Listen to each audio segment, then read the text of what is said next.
Todor Pâcă,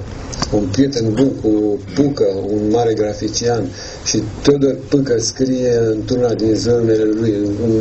în zonele lui faste, scrie o poezie excepțională care se numește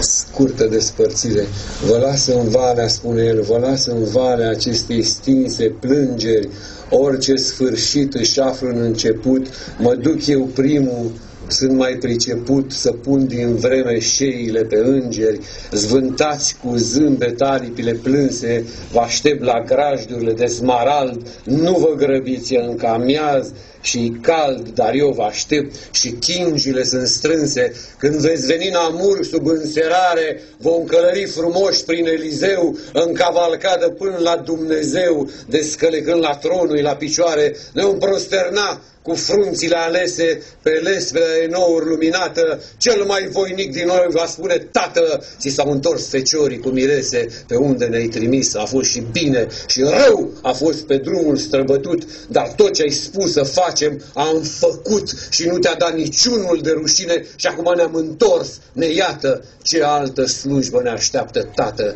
Zvântați cu zâmbet aripile plânse, vă aștept la grajdurile de smarald, nu vă grăbiți încă amiaz și cald, dar eu vă aștept și chingile sunt strânse.